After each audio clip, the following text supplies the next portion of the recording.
আগামীতে ছাত্র শিবির রক্ত দিবে, তারপরও ছাত্রলীগকে চট্টগ্রামে স্থান দিবে না।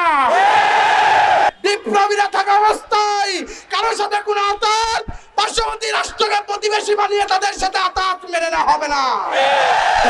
আপনারা কি নিউ মার্কেট মোড়ের অবস্থান ভুলে গেছেন? 4 তারিখের কথা মনে আছে?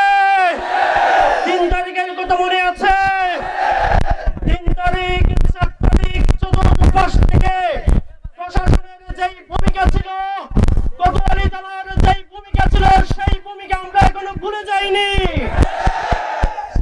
এখন পরিবর্তন হয়েছে, আপনাদের শক্তি ক্ষমতাও কমে গেছে।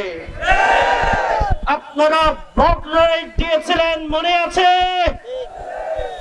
যেই দিন বৈষম্য বিরোধী ছাত্র আন্দোলনের কমিটি ঘোষণা করা হয়েছে, এর পরের দিন রাতে আলিয়া মাদ্রাসা থেকে যিনি সমন্বয়ক ছিল, অন্যায়ভাবে তাকে গ্রেফতার করা হয়েছিল।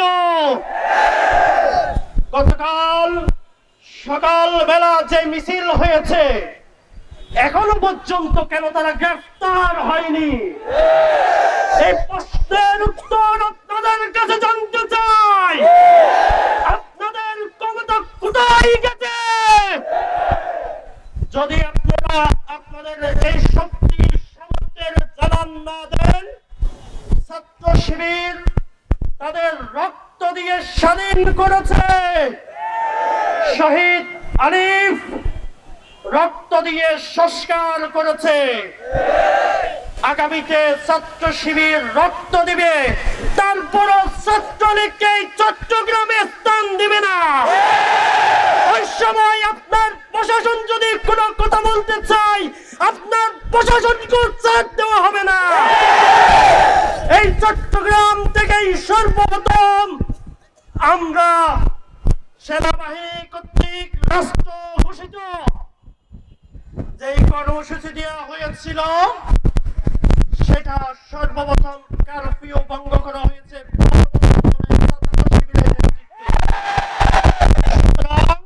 কোন বাহিনীর, কোন প্রশাসনের, কোন সন্ত্রাসের, কোন ছাত্রলীগের, যুবলীগের 5ই আগস্টের পূর্বে ভয় পায়নি।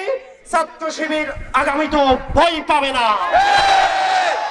একই সাথে এই খুনি হাসিনা যারা ছাত্রদের বুকে গুলি চালিয়েছে, যারা সিদ্ধান্ত নিয়ে একজন রিকশাওয়ালা শ্রমিককে হত্যা করেছে, তাদেরকে বিচারের আওতায় নিয়ে আসতে হবে। আমরা লক্ষ্য করেছি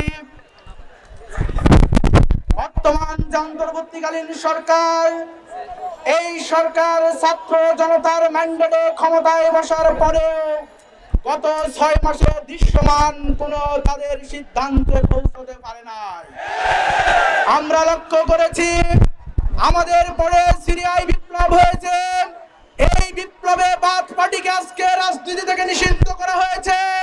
কিন্তু 6 মাস অতিক্রান্ত হলেও এই অন্তর্বর্তীকালীন সরকার জিয়ারের যে মজা পাচ্ছে, জিয়ারের সাহায্য প্রদান করছে, এদেশের জনগণের আশাকাঙ্ক্ষা পূরণ করতে পারে নাই।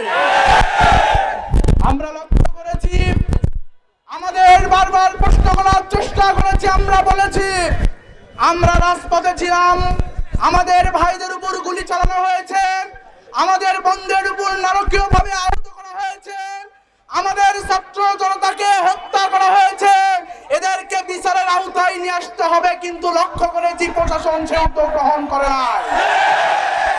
সম্মানিত উপস্থিতি, আজকে অবাক হয়ে যায় এই বীর চট্টগ্রাম।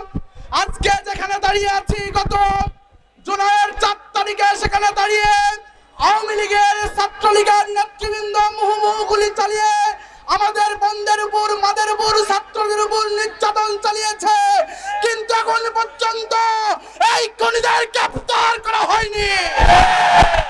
আমরা প্রশাসনের কাছে প্রশ্ন রাখতে চাই, ভালোই ভালো হয়ে যান, ভালোই ভালো হয়ে যান।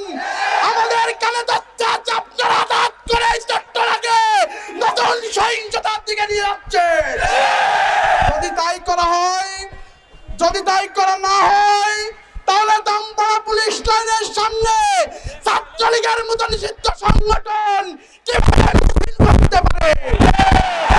ছাত্রলীগকে বলতে চাই, জুলাই গণহত্যায় যেভাবে ভূমিকা রেখেছিস, যেভাবে আমাদের ছাত্রদের উপর নির্যাতন করেছিস, আর পুনরায় ফিরে আসার চেষ্টা করলে এদেশের 18 কোটি মানুষ বিদেশ চামড়া উঠিয়ে দিবে।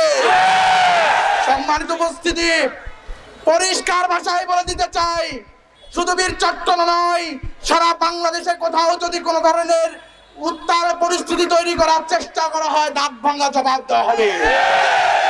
আমরা যারা জুলাই গণঅভ্যুত্থানের নেতৃত্ব দিয়েছিলাম, আন্দোলনে অংশগ্রহণ করেছিলাম, তারা বাংলার জমিন থেকে হারিয়ে যায়নি। আমরা শাহাদাত বরণ করে নিকাশি হয়ে এই ময়দানে দাঁড়িয়ে আছি, সুতরাং তোমাদের রাজপথে আর দেখা হবে না।